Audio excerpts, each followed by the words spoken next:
네, 그럼 상담 첫 사연으로 출발하겠습니다. 첫 종목은 오늘도 전화 연결되어 있습니다. 시청자님, 안녕하세요. 안녕하세요. 반갑습니다. 네, 어떤 종목이 궁금하세요? 이마트인데요. 아, 이마트 얼마에 예, 사셨어요? 18만 4천 원인데요. 네. 사자마자 그냥 밑으로 빠지네요. 18만 4천 원. 몇 퍼센트 예, 사셨어요? 20%요. 20%. 사자마자 빠진다. 최근에 사신 게 맞죠, 시청자님? 예, 2월 예, 중순에.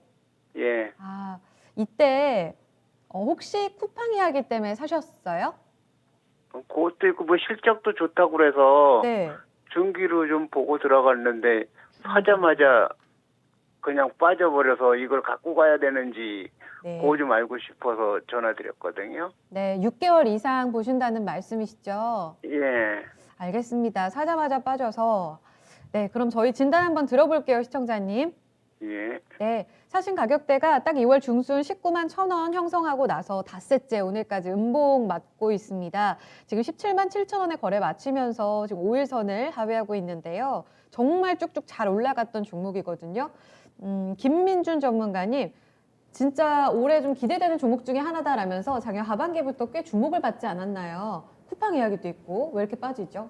근데 뭐 이커머스가 이제 좀 소식이 전해지면서 이제 쿠팡 관련된 주들이 좀 힘을 썼죠. 실질적으로 뭐 동방부터 시작해서 너나 할 것 없이 골판주, 물류, 제지까지 좀 다 올라가는 측면이었는데 네. 실체를 알아보니까 향후에 수혜를 받을 수 있는 종목이 네이버 쇼핑 그리고 뭐 이마트, CJ 대한통운 이런 분석이 좀 있었습니다. 근데 지금 저 시청자님 전화 연결이 돼 계신데 너무 좀 따라가는 매매를 하신 것 같고요.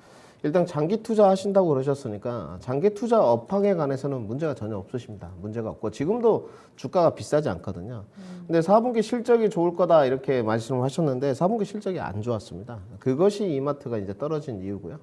앞으로 이제 이커머스 산업 과연 이런 또 물류 업계 지각 변동이 좀 있을 것이냐 저는 있을 수 있다고 생각하고 그 중에 이제 중심이 결국 뭐 쿠팡이긴 합니다만은 국내 상장 주식이 아니기 때문에 결국 후발주자 쪽에서 찾는다면 저는 이마트가 대안이 될 것으로 좀 보고 있습니다. 일단 스타컴에 관해서 YOI를 좀 보게 되면 증권사 전망치가 약 20%에서 24%까지가 나와 있습니다. 그 매출 부분이 아직 반영이 되지 않았고 네. 문제는 이제 사셨을 때 조금 더 기다리다가 한 10% 정도 진입을 하신 다음에 주가가 좀 밀린 다음에 오늘이라든지 네. 아니면 16만 5천 원 정도 선에서 좀 트라이를 한번 해보셨으면 어땠을까 생각이 드는데 저는 굳이 지금 걱정할 필요는 없다고 보는 쪽입니다. 뭐 요즘에 금융투자 중심의 프로그램 매매만 좀 두고 들어오고는 있으나 워낙 회사가 튼튼하고 4분기 실적이 이제 단기 순이익이 적자 전환을 했습니다. 2020년 기준으로 한 번도 적자를 기록하지 않았었는데 4분기에만 적자를 좀 기록하면서 그 실망 매물감이 좀 나오는 것으로 판단을 해야 될 것 같습니다. 그러면 향후에 좋아질 수 있느냐? 내가 중장기 투자를 하고 싶은데 저는 가능성이 있다고 보는 쪽이고요. 내수 소비주 진작은 저는 뭐 올해 건설 기계와 더불어서 1등은 아니더라도 가능성이 있다고 보는 쪽입니다. 당연히 이제 퍼포먼스는 대형주이기 때문에 좋지는 않습니다. 이제 퍼포먼스라고 하면 움직임이 좀 빠르다거나 뭐 시세가 급등으로 간다거나 이런 움직임은 나오지 않습니다. 아까 뭐 영업무역과 비슷하게 완만한 상승세를 이뤄갈 것으로 좀 보고 있고요. 이제 내수 소비주 진작이 이제 이루어지려면 아무래도 코로나 백신이 완벽하게 시장에 좀 출회가 돼야 되겠죠. 아직까지 접종이 1호 접종자가 나오진 않고 있지만 우리 정부에서 지금 말한 것을 보면 올해 연내 11월까지는 완료를 하겠다는 쪽이거든요. 그럼 주식은 주가가 선반영이니까 6개월 정도. 그러면 제가 봤을 때는 반영은 뭐 한 4, 5월 정도 되면 충분히 20만 원은 넘어갈 수 있다고 보는 쪽입니다. 밸류에이션 부분은 문제가 없고 네. 실적 부분도 문제가 없지만 4분기 실적이 막상 뚜껑을 열어보니 좋지 않았다. 그러면 이제 쿠팡에 대한 모멘텀으로 불이 붙고 있었는데 한풀 꺾이게 된 것이죠. 향후에 이제 1분기 실적이 과연 다시 한번 정상화될 수 있을 것이냐 이 부분을 좀 확인하셔야 될 것 같고요.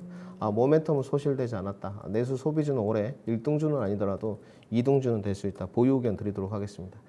단지 뭐 시청자님 이제 고민이 많으실 텐데 제가 봤을 땐 굳이 손절로 대응할 필요는 없는 종목인 것 같아요. 올해도 제가 늘 말씀드리지만 작년처럼 주식이 쉽지는 않을 겁니다. 그렇다고 해서 2019년처럼 또 어렵지는 않을 거거든요. 난이도가 좀 상승하긴 했지만 중간 정도 난이도기 때문에 이런 종목은 보유만 하면 20만 원 무난하게 넘어갈 수 있습니다. 투자 기간은 6개월 이상 좀 잡으시고요. 네. 공매도 이후까지 고려한 전략을 해서 추가 매수하지 마시고 지수가 좀 내려와서 종목이 밀리게 되면 그때 추가 매수를 하라. 이렇게 말씀드리고 그래도 모르니까 제가 봤을 때 지금 기준치로 절대적으로 좀 지켜져야 되는 선이 있습니다. 가격 제시를 좀 해드리겠습니다. 네.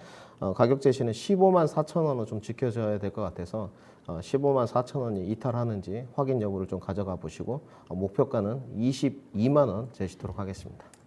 시청자님, 예. 궁금증 해결되셨어요? 그 한 10% 정도 더 실어도 되나요?